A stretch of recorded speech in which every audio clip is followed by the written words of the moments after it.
Thank you, Cecilia.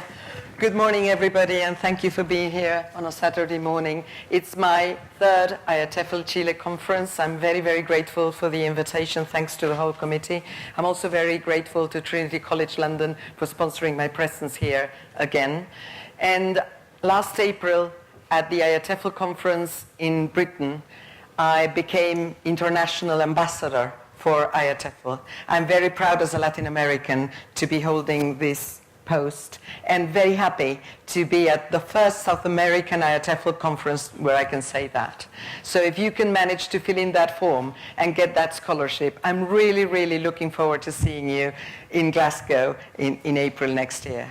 And there's a lot of benefits you can get from being an IATEFL member, so visit the page and feel proud of an association that gives you so much as members of the profession. So, the title of this talk is Ourselves in English. And this is why I chose this map of our continent, of our subcontinent. Are you familiar with that picture? Have you seen it before? Do you know where it was made? In Uruguay. And it's interesting, isn't it, to think that we could put the globe upside down and suddenly look at things from a different perspective, which is what I will try to do with you today. So if we are going to be doing what Jeremy was saying yesterday, he said, your students coming to your class, and what they bring with them, apart from all the books and pencils and whatnot, and laptops maybe, is themselves. So if we're going to be talking about ourselves, I thought I would start by taking you to Africa. Yep. In order to talk about ourselves, I'll take you away from ourselves. So I'd like to start, as I normally start, with a story. Are you ready for that? Yes. Okay, I hope you don't fall asleep. This is a story, as I said, which is located in Africa. So I'd like to take you, through your imagination, of course, to an African village in the sub-Saharan area of Africa. Are you there? Can you concentrate and get there? Right.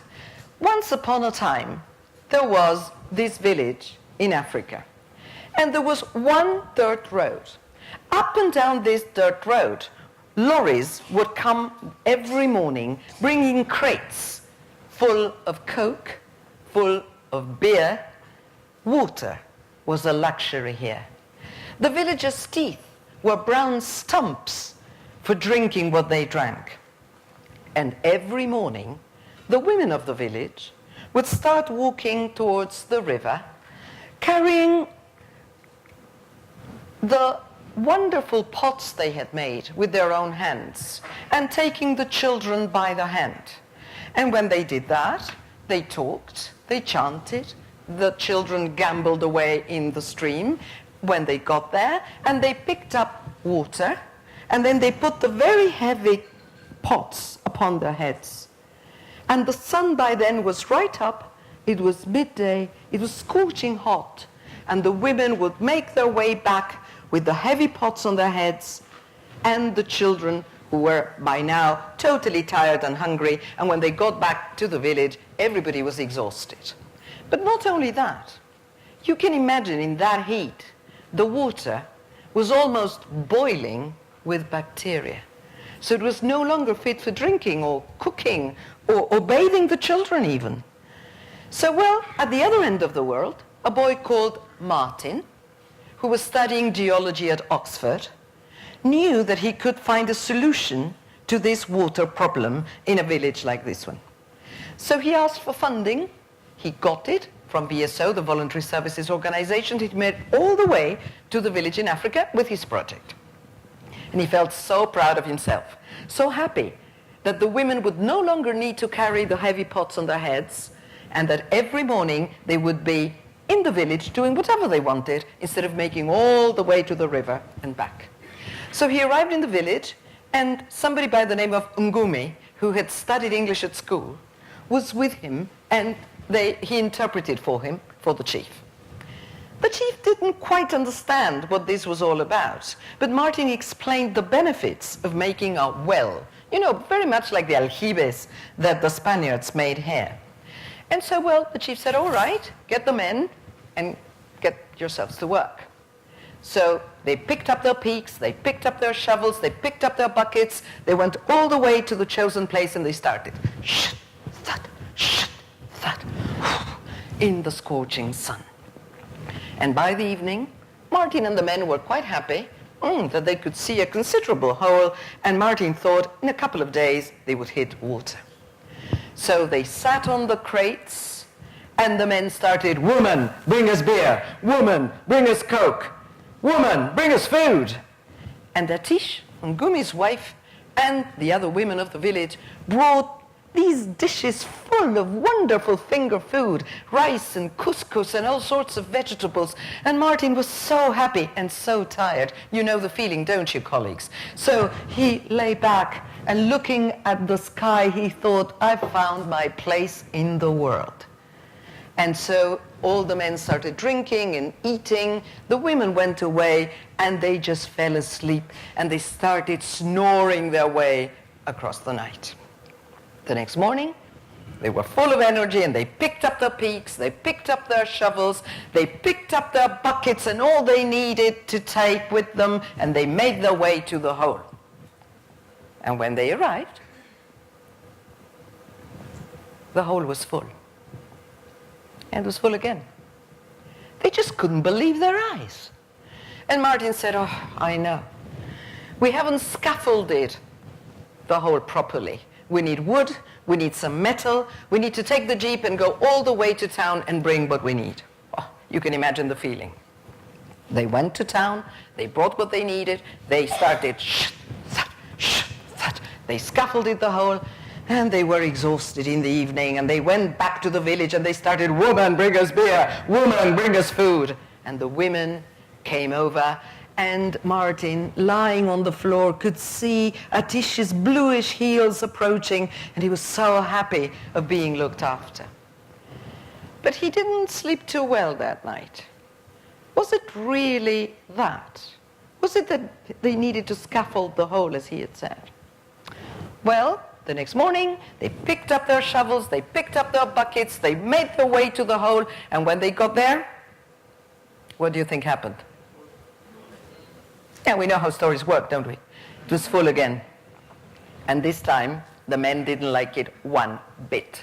And the chief was talking and talking to the men, and Martin would have loved to understand what they were saying. He said, "I know. We have hit a volcano." "A what?" "Yeah, a sand volcano, a dust volcano. Instead of erupting lava, it erupts sand.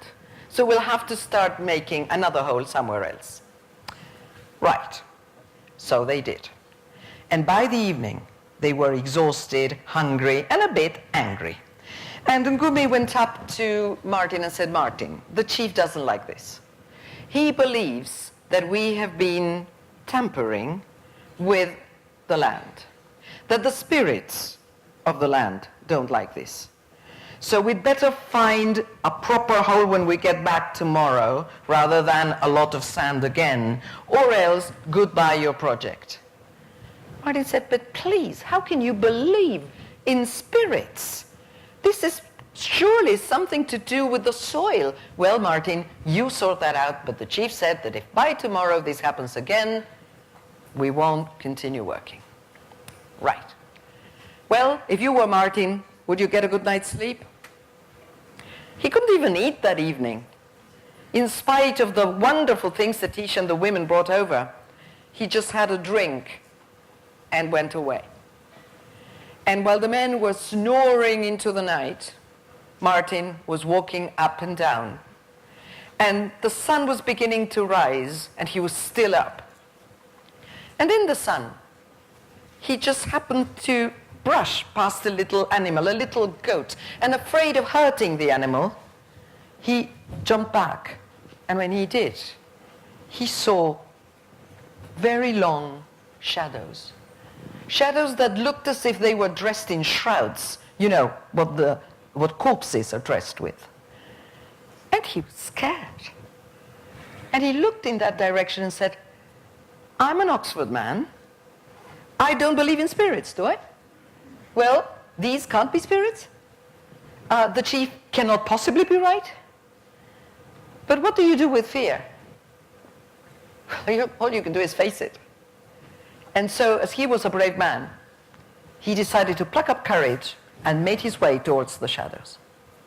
And as he walked towards the shadows, they became clearer and clearer, and he could see a kind of human shape, and he could hear chanting, and he could hear shh, thud, shh, thud. Were they filling the hole?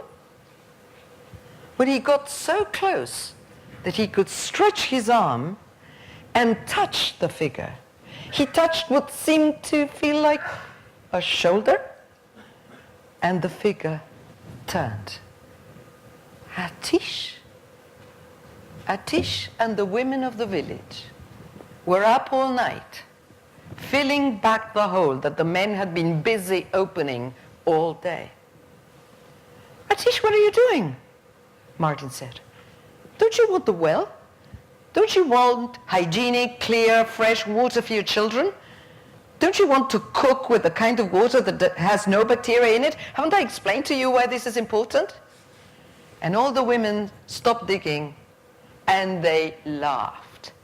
And Atish, who, surprise, surprise, could speak English, he had noticed that, said, Martin, my mother has been doing this. My grandmother has been doing this. My great-great-great-grandmother has been going all the way to the river with the pots they made themselves on their heads. And yeah, our neck may hurt a bit, but we've always done this. And the children play with us, and we gossip, and we have fun. What's going to happen when you finish your well? Let me know. Oh, well, you're going to have more free time. No, you're wrong. The men are going to go, woman, bring us water. Apart from, woman, bring us food, woman, bring us beer. No. And there will be hardly any time to gossip or to play. And we would have broken a time-honored tradition. No, Martin, we don't want your well. Now, you understand how important the well is, don't you? And Martin was desperate. And he said, what am I going to say to the chief? Oh, leave that to us. The chief knows that it's the spirits. The spirits are to blame, so no problem, Martin. No. What am I going to say to my chief back in Oxford, who gave me so much money for this project? Ah, Martin, you know your chief, we know ours. You deal with that the way you wish. In the meantime, come with us to the river this morning and see, because you know the river is nice. And this, so far, is the end of my story.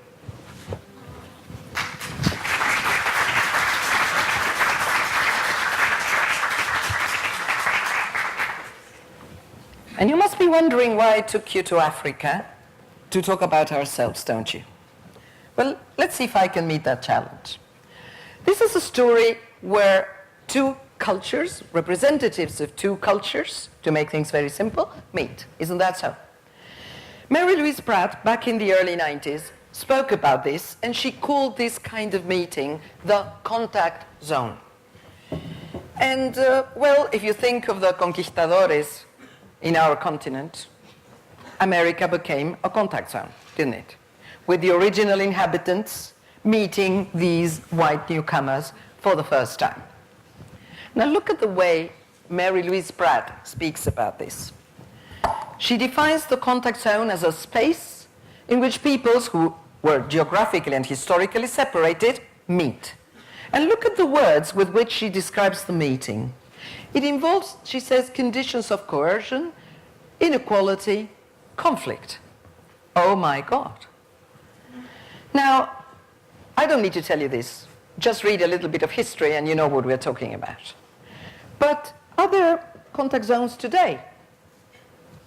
Or has this finished with the conquest of America? Open your mobile news, your TV, your newspapers, and you'll see. And James Clifford, an anthropologist, a British anthropologist, says that we all belong, all of us, no matter where we live, to traveling cultures. Is he right? Is he wrong? You might say, Claudia, my students will probably have no chance to take a plane. Probably I find it too expensive myself. So why are we talking of traveling cultures? Well, according to Clifford, writing in the 90s as well and talking about the 21st century, about the start, we will all become members of those traveling cultures, at least virtually. So have a look at what he says for your Unit 1 elementary level. Everyone is more or less permanently in transit. It's not so much where are you from as where are you between. So probably we should be asking that question. Where are you between? And you may be thinking, I haven't left my town in a long time and I don't want to leave it. I want to live there forever. Fine. But when you join Facebook or Twitter, or at least you check a web page from another part of the world, aren't you traveling in some way or another? In ways which were impossible, unthinkable only a few years ago? This is a classroom in the city of Buenos Aires, which is where I've taught for years and years. And these are the computers that the kids use, provided by the state. This is a public school, a state school. So these children, who may never leave their neighborhood physically, are traveling all the time, and they're in contact, as we know, with people, at least potentially. They may choose not to, but potentially they could be in contact with people all over the world. Just last week, it was very interesting to see how my former students from Britain and Istanbul were writing to me about what was happening in their country, because I was concerned about their safety. And to have the different views they all gave me, which the media did not provide, was an eye-opener for me. And I decided to use Facebook more than ever, at least to get in contact with them and listen to voices I wouldn't be able to hear in my own context. So, experts in technology keep talking about ubiquitous and mobile learning, because we take our learning on our mobile phones. What I say to them is, we've always had mobile learning, because we learn with this. And Lucrezia's here, and she would say, yes, if you don't have a brain at work, even if you have the latest model of your mobile, it won't do much for you. So we've always been mobile in our learning. What happens is that now we can take the access to libraries with us. When was the last time you said, let's check that for next week, instead of Googling it? I don't know. So all these changes, we know, are part of the 21st century. And this is what Clifford was writing about in the 1990s. So what they were saying is, teachers of foreign languages, remember that whenever we open our mouths, we are saying who we are in some way or another. Language and identity always go hand in hand. And for this, I'm quoting Bonnie Norton, Canadian. Of course, Canada knows a lot about contact zones. And she says that every time a language learner speaks, he or she is not only exchanging information, which of course we do, but also organizing and reorganizing a sense of who the speaker is and how we are related to the social world. In other words, we're engaged in identity construction, Norton says. When you get on the train or the bus and you hear people speaking Spanish or whatever language is spoken in your context, because there are people here from other parts of the world, can't you identify or at least make assumptions about the educational level or the regional origin of the people you hear? You immediately place them somehow. And those first impressions, as we know, do count, especially in a job interview, for example. How we manipulate or not, the way we present our identity through language can be very important. I always remember my phonetics teacher telling me in the last year of teacher training college that if I spent 2 or 3 years in the UK, I would be all right. And I remember it was my last exam. I wanted to be congratulated on my efforts. And she was saying, okay, you're a teacher now, a teacher of English, but you need to go to the UK for a few years to be okay, to be all right. And I remember looking down and wondering, all right for what? Why are they giving me a degree if I'm not all right? And that had to do with my diction, with my accent. So I worked very hard on getting my plosives right. And I went to England in the long run.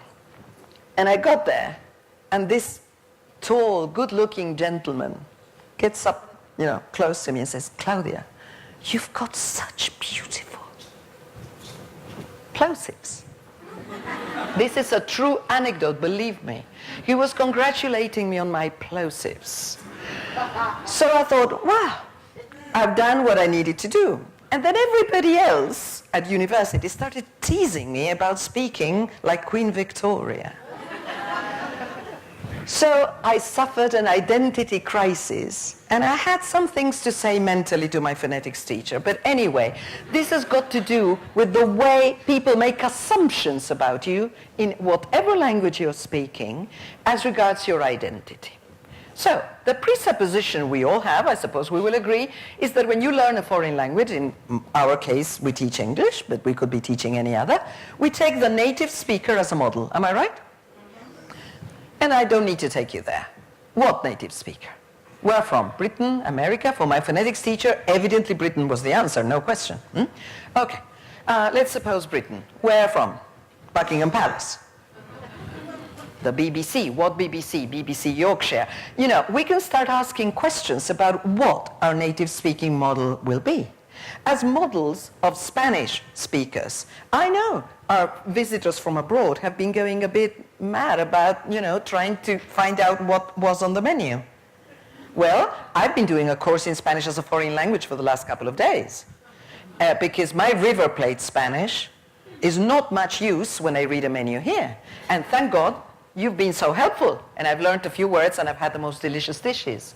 But things like that tell you how cultures become more and more regional in this respect, and that also marks your identity.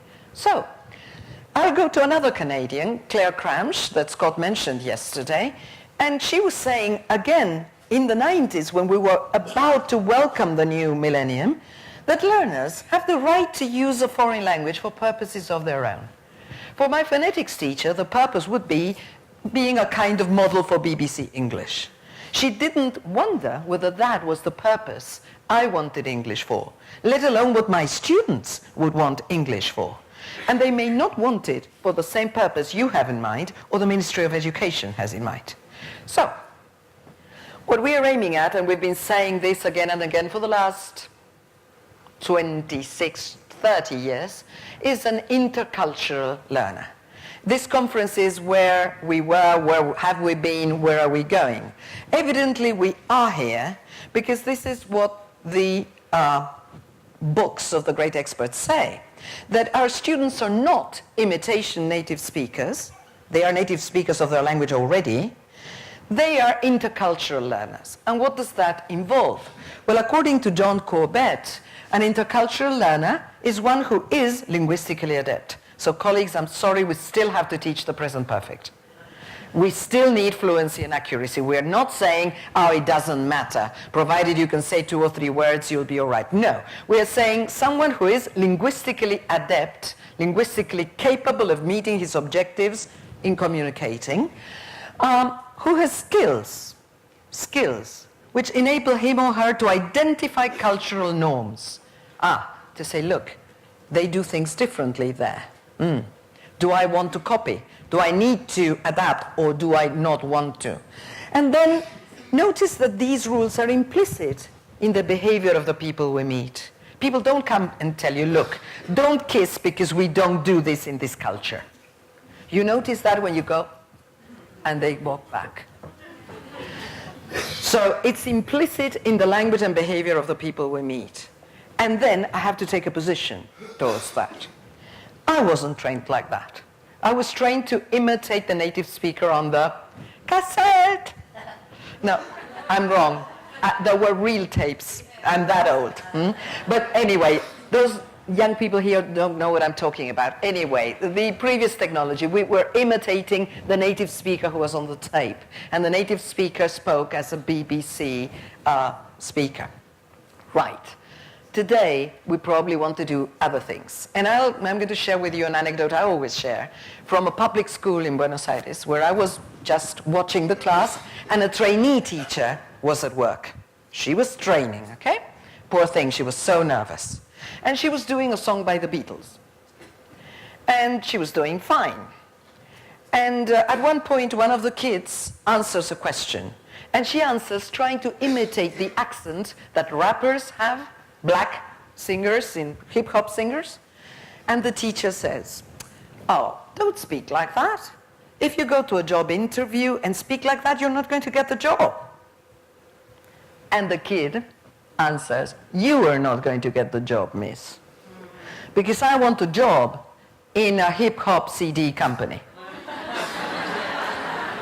Back to Claire Cramsh. We have the right to want to speak a language for purposes of our own. And I was at the back saying, oh my God, she's going to start shaking in her shoes. I think it was the 3rd class she was teaching. And she went, oh yes, good, fantastic, tell us about it. And he went on in his broken English. And she said, tell you what, I can't speak like you. But are you sure you're doing it right? I cannot help you. So why don't we do this? I'll help you speak English to pass your exams. Because until you pass your exams, you will not be able to do that job interview. And then you help me learn about this accent, okay? He was pleased. He was not looked down on. He was not told that was substandard. It was just different. They went on, and the next class, I was so curious. He came up with lots of examples of recordings of the accent and whatnot. And they were from websites, of course. And she said, why don't you write to the website and send them a little audio and tell them what you're doing? Probably they'll be proud. And he did. And he was so worried when he came back. Because he said, you know what, miss? They told me I sounded funny, and they might even get offended if I spoke like that. Ah, you know what? You probably need to get a bit kind of neutral, and she spoke about neutral accents and international English and this and that.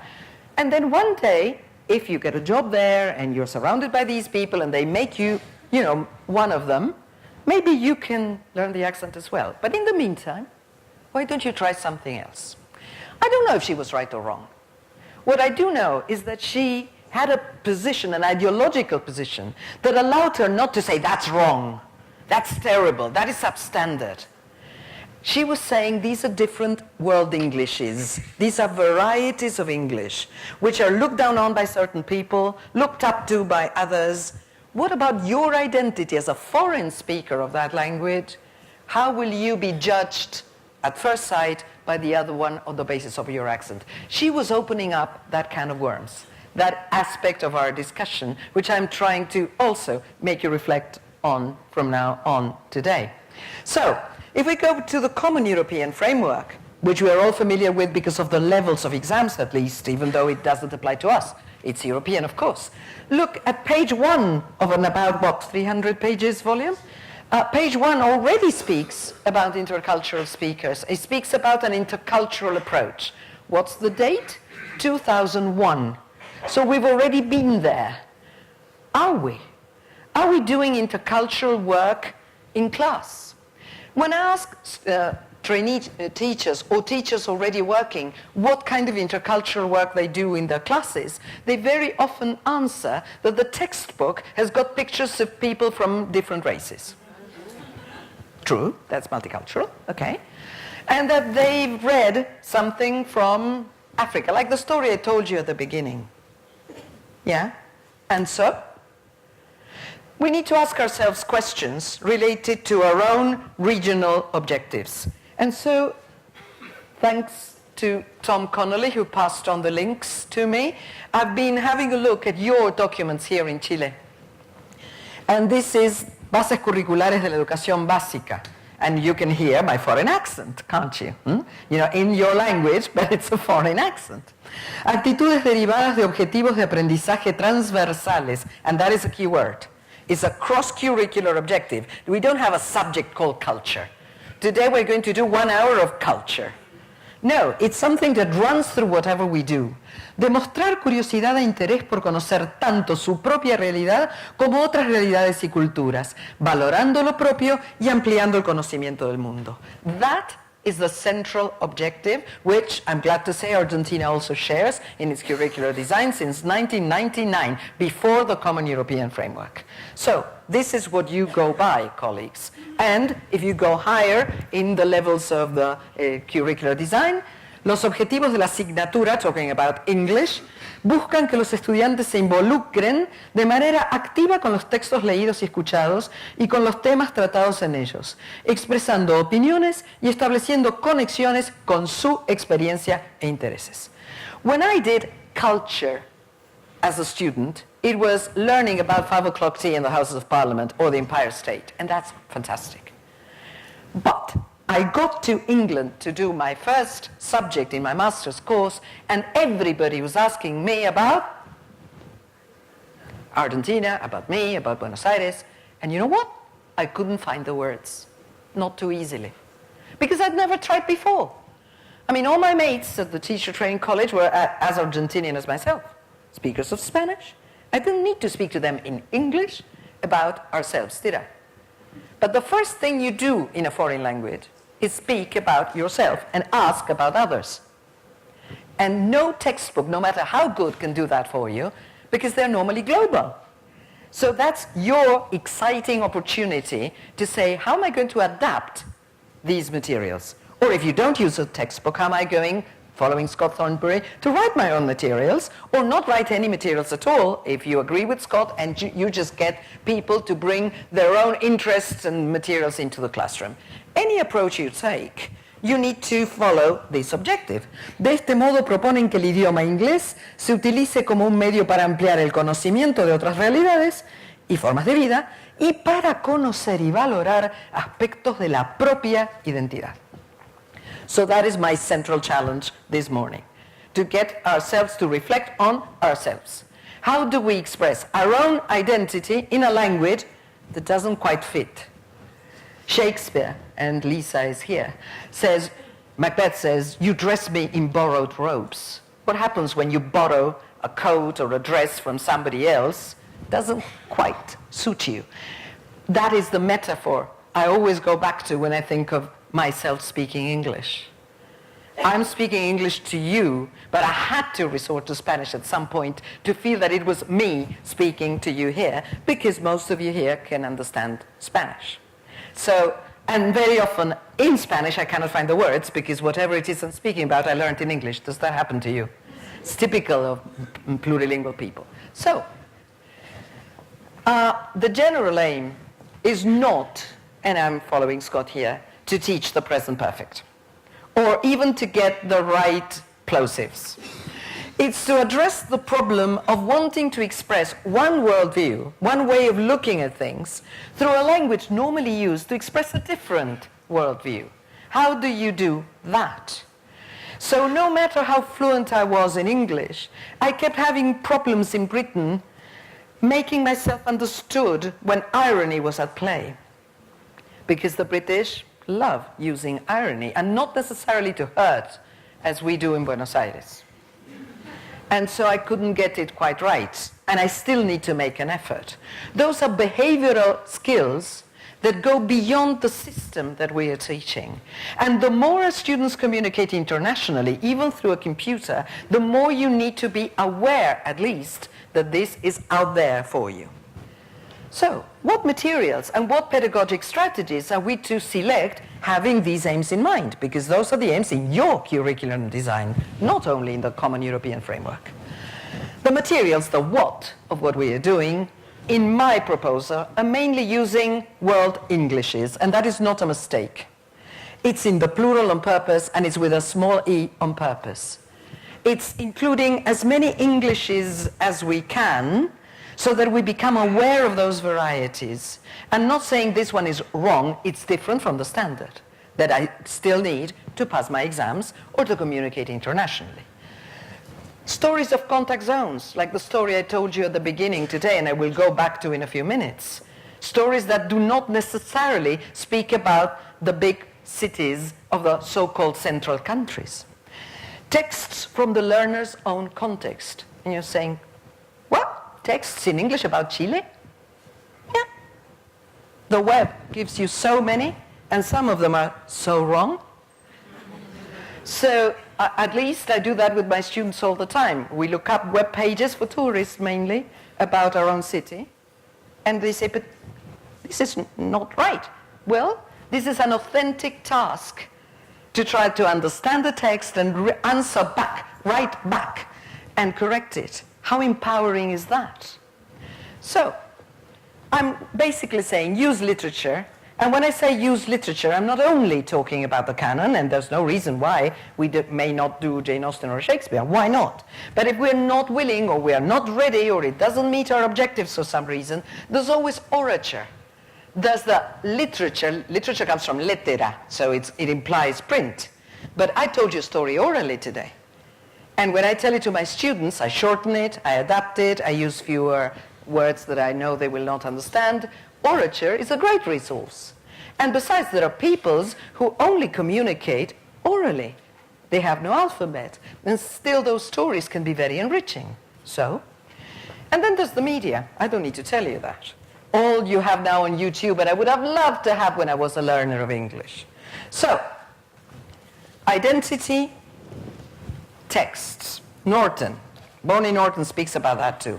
She says that when you answer, when you write back to a web page saying, hey, you've made a mistake, for example, or sometimes even the Weather Channel, you check that and it tells you that the sun will rise at 4 in the morning. You say, nonsense.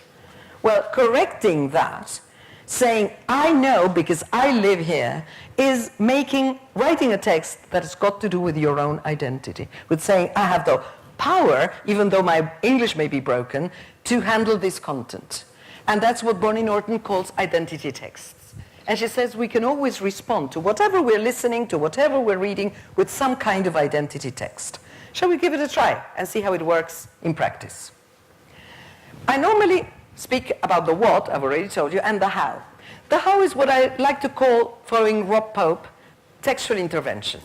We teachers never leave a text alone. We always use it for some purpose.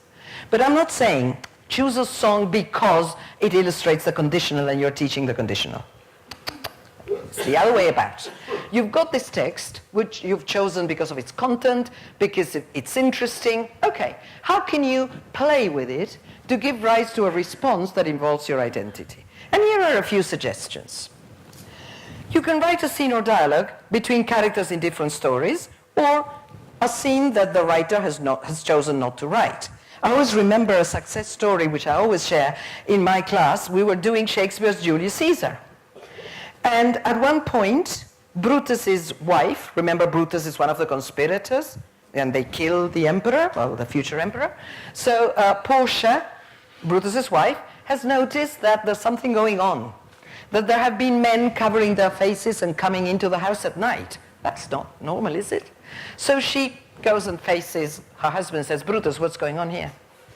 And he won't tell her. I mean, you can't tell your wife, look, I'm planning to kill Julius Caesar. Don't worry, it will be okay. And you don't get your wife involved in something like this, do you? So he keeps the secret. And Shakespeare never writes what happens after this exchange. She says, okay, you won't tell me. No more but so. Then Portia is your harlot, not your wife. Do you know the meaning of harlot? Prostitute. We women can be really special when we want our men to speak up. She's saying, if you treat me like that, if you don't trust me, I'm not your wife, I'm a harlot. And Shakespeare leaves us there. Next scene, we see Portia going up and down the room saying, go and check how my lord is doing in the capital. Does she know? I've talked to actors, and they tell me the actress playing Portia should know whether she knows or doesn't in order to play the role. She should imagine the scene that preceded that scene, which Shakespeare does not give us. We know from the actress's voice, her body language, what it means. But we don't have that in the text. So, I always invite my students to write the missing scene. And what I get is a Portia that's very sure of herself, very much in command, using her mobile to get information, and things like that. We transpose it to the present. And what I always ask them is, why is your Portia so powerful, so sure of herself? Why isn't she crying in the living room? Oh, no, they say. And they go to the text and they tell me, you see what she does? In Act, I can't remember, 4. She even cuts her thigh to show that she can bear pain. No, she's not the kind of woman who would be crying in the living room. So I said, well, now you can write an essay, 500 words, if that was my objective. How does Shakespeare characterize Portia in Julius Caesar? They can do it in 10 minutes because they've lived it as an actor would. They've invented the scene and they've appropriated it. I'm not doing it in theory. Well, you can do that with any story. In the story I told you, there are lots of things that I've left unsaid. Not because I don't know them, because I didn't bother to invent them. You may decide to include even fewer pieces of information and get your students to provide them. So, give me the conversation between Atish and the women when they plan how to boycott the project. We don't have that in the story. That's a fabulous opportunity for a role play, great. But not only that, it's an opportunity for intercultural awareness. Because what I hear my students say when I give them that task is, the women wouldn't say much. Why ever not? Oh, because African women, listen to this, African women don't speak up. How many African women have you met? This is pure stereotyping. And we will go back to that in a minute. Textual intervention can help us throw light on that. Changing the point of view. I told you the story, and I talked about Martin, and I talked about Ngumi and his wife, Atish. Very often we ask our students to read a reader or a story for next class, don't we? And then we do retelling. Do we not? Why retell if we all know it? You say, well, Claudia, I need to mark them. I need to check if they understand. Yeah. But how about telling the same story from another point of view? I don't know. They've led Little Red Riding Hood, to give you a silly example. How about telling the story from the point of view of the wolf, or the granny, or and you name it. And then how about having Little Red Riding Hood meet Robin Hood in the woods? And what advice, if you're teaching should, ought to, had better, if you're teaching kinds of advice, what advice would Robin Hood give Little Red? He knows a lot about the wood, doesn't he? And there's a lot of culture involved in this in many respects. Now, imagine a character's thoughts. We always do that, don't we, like in comics. When our students have a limited level of proficiency, just writing a caption or thoughts can be the solution. Illustrate, create a poster using technology or just, paper and pencils. The what-if question that Lisa was talking about yesterday, one of my absolute favorites. What would happen if Cinderella did not lose her shoe on the way out of the party? How would the prince find her? Change the ending. Can you do that in life? No.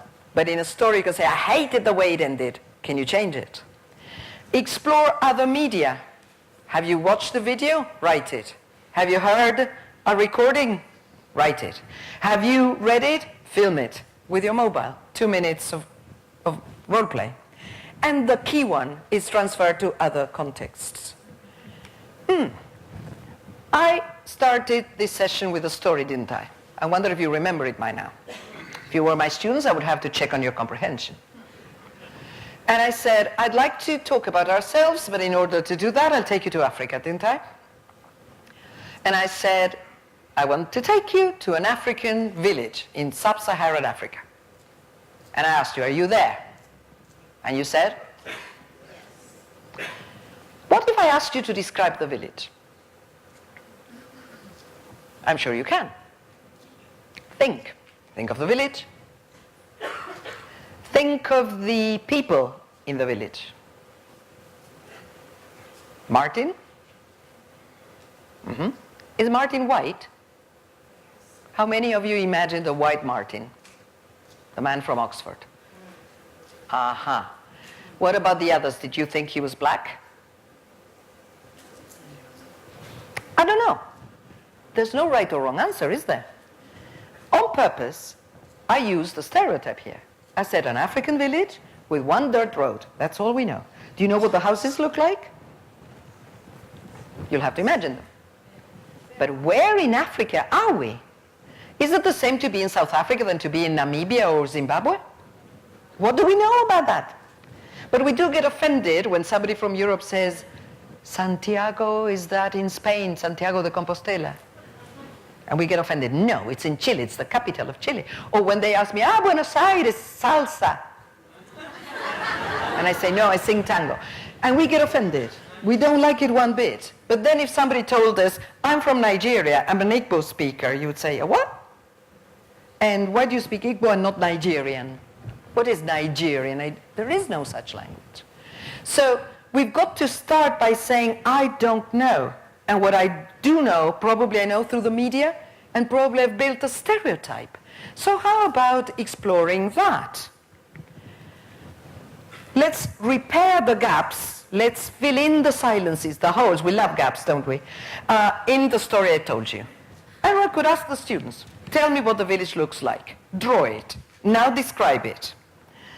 Where is it located? And you go to maps, you find out, you go to Google satellite maps and try to have a look at the street you're describing, etc., etc. As Sylvia did in the wonderful project she showed yesterday, bringing the world to the classroom, but taking ourselves into the world. How do the villagers look? How does Martin look? And what will happen next? That's another great textual intervention. Because I left you there with Martin talking to Atish.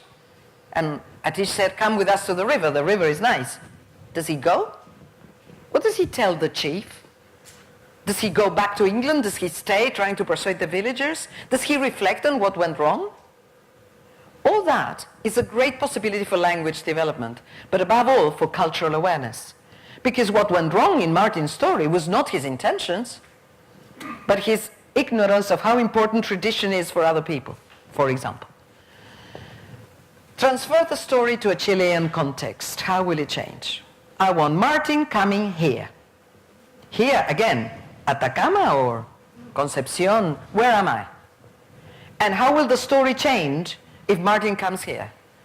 And would he go wrong? In what way could he go wrong? So it's revising the vocabulary we've been learning, probably the structures as well, but what I'm looking for is the cultural awareness and the expression of my own knowledge of my own context. Imagine a conversation between Atish and a woman living in Atacama. Would they have things in common as regards finding water, for example?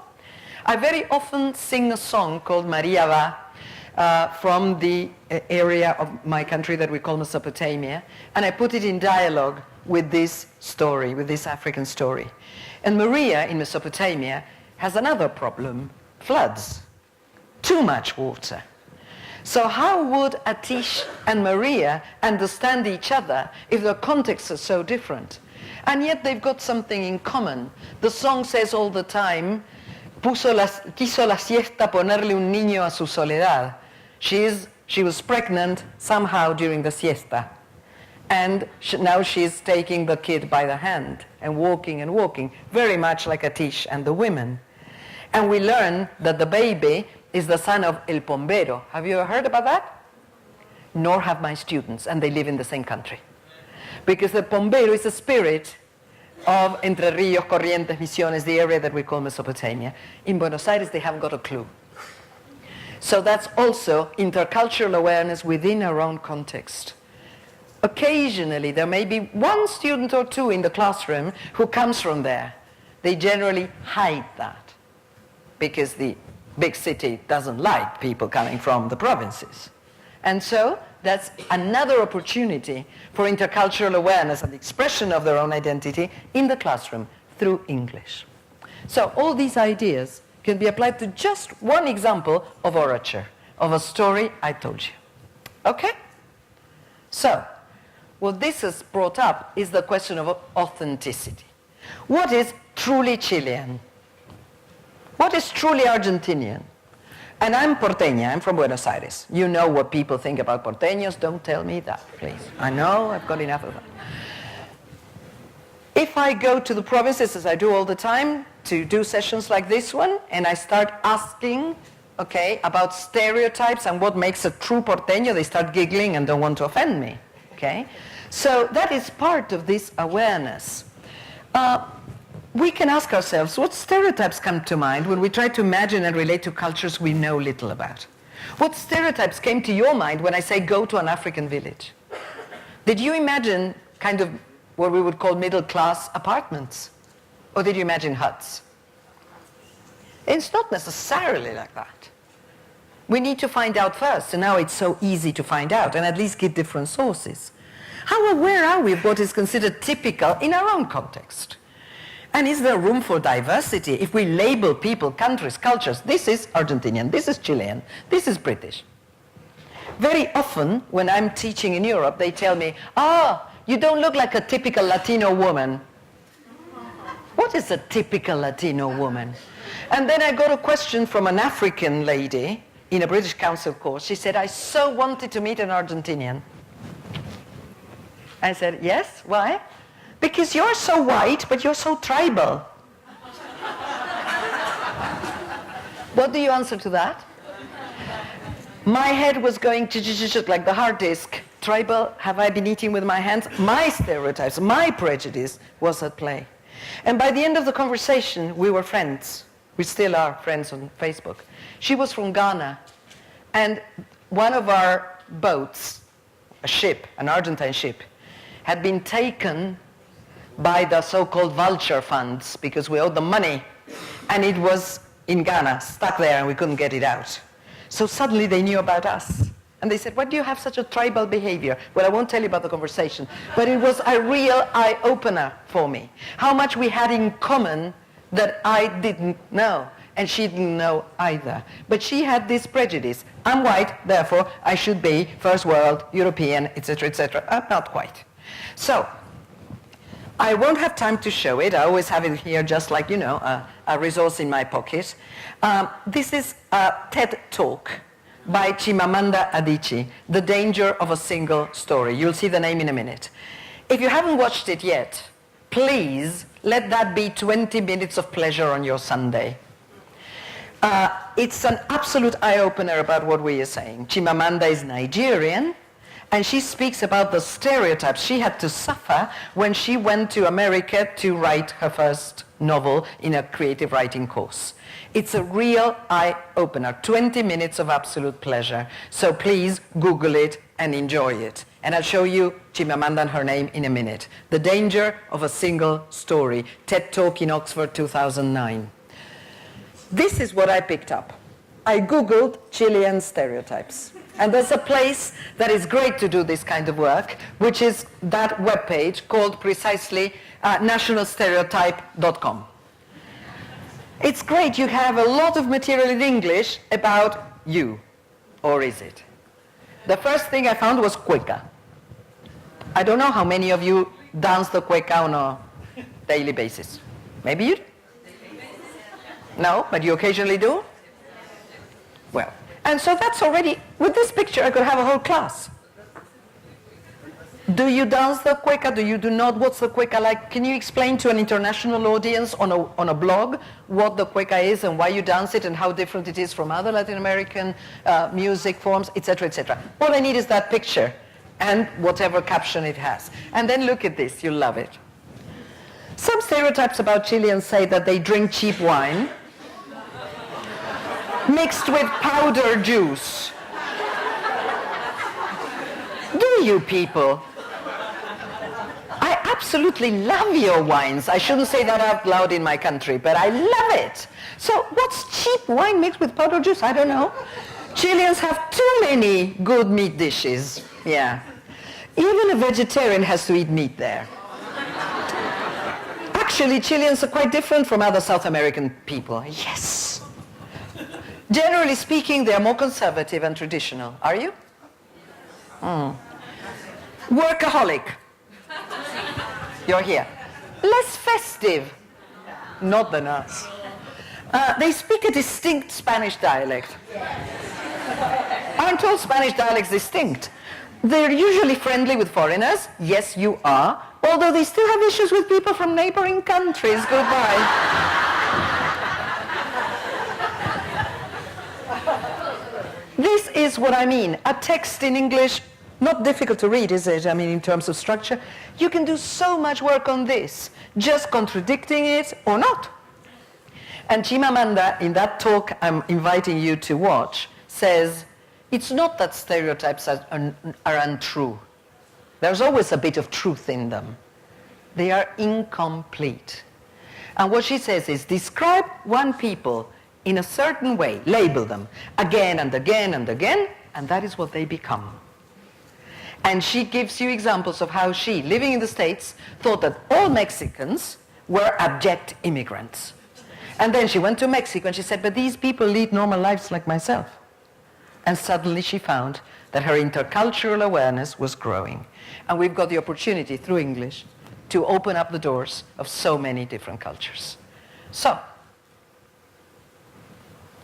I've asked Joaquin, who's sitting here, Chilean, and Carlos, my beloved friend from Argentina, who's giving a session on literature and these aspects of culture later on today. I've asked them what the Chileans say when you say, tell me about your country.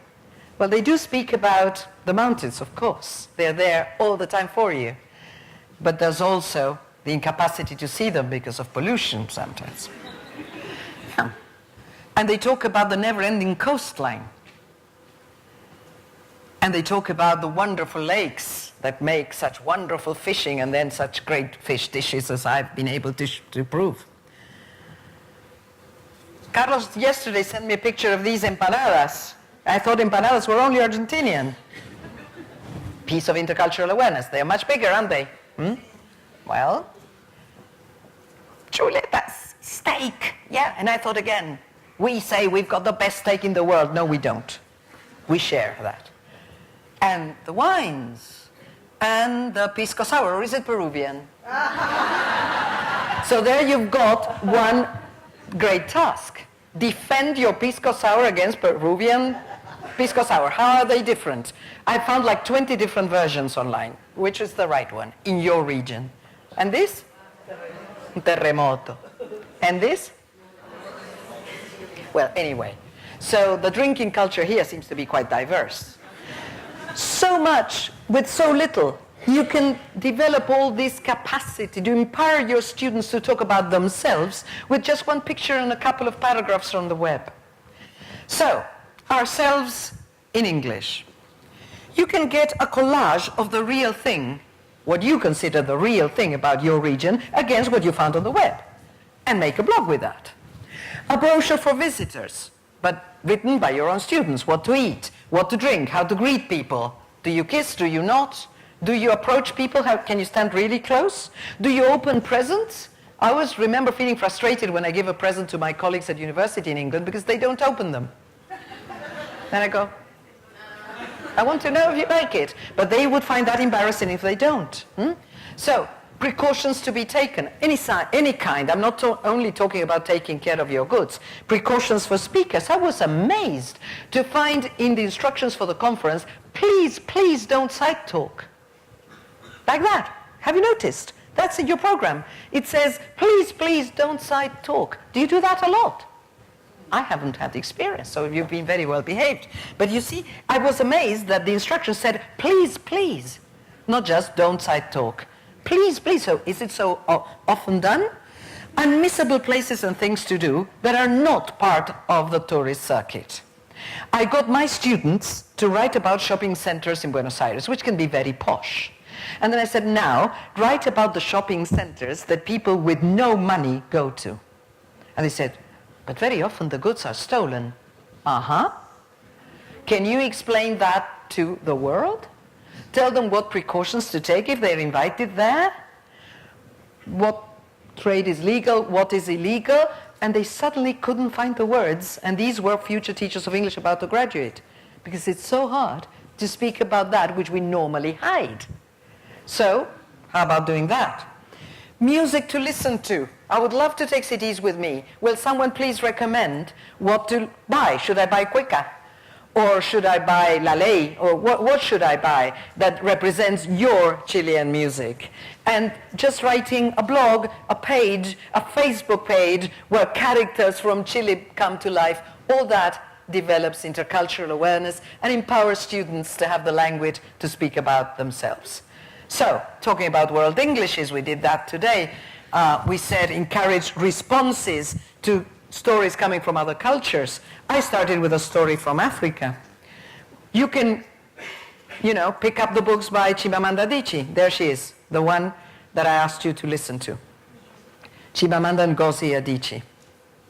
Okay? And I'm going to skip a lot, because I always bring too much material on purpose, as you do in class, I'm sure. This guy Have you read him? If you haven't, you don't know what you're missing. Pick up benjaminzephaniah.com. It's full of poems. It's full of recordings of videos like the one I'm going to show you. And I'm just very quickly going to show you something he has written, okay? Very quickly. Benjamin Zephaniah.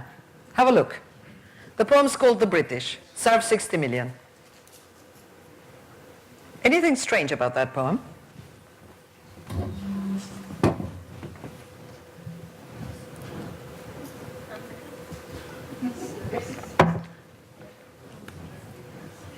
How does it sound? Don't you teach recipes?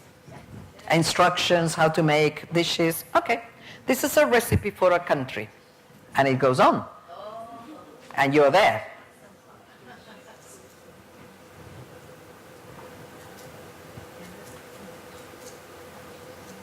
Add to the melting pot, it says at the end. Do we believe in melting pots? Do we not? Do we want to open discussion on that? Do we really blend? Shall I move on to the next screen very quickly? You can find it online. Leave the ingredients to simmer, mix, blend, all the vocabulary you need to teach for cooking, but with another turn of the screw. And then enjoy. But he says we need respect for the future and we need to serve with justice. All the ingredients are equally important. Treating one ingredient better than another will leave a bitter, unpleasant taste. An unequal spread of justice will damage the people and cause pain. Give justice and equality to all. The obvious task after this poem is write a recipe for Chile or for whatever country you want. And this is a way of integrating geographical and historical content into your class, but also developing awareness of diversity and whether we've been successful or not in getting the contact zone to become a peaceful zone. So, summarizing, now I have to say goodbye. I have lots of other activities. You can find many of them on my webpage, which you will see at the end. And this has been a summary of my modus proposal. Select and adapt your own materials.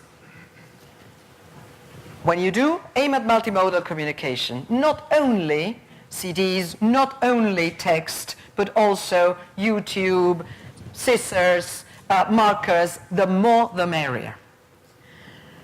Let texts from a variety of cultures, like my story at the beginning, or Benjamin Zephaniah's poem, or Chimamanda Adichie's talk, come into contact and dialogue with your own texts and reflect on self as well as on otherness.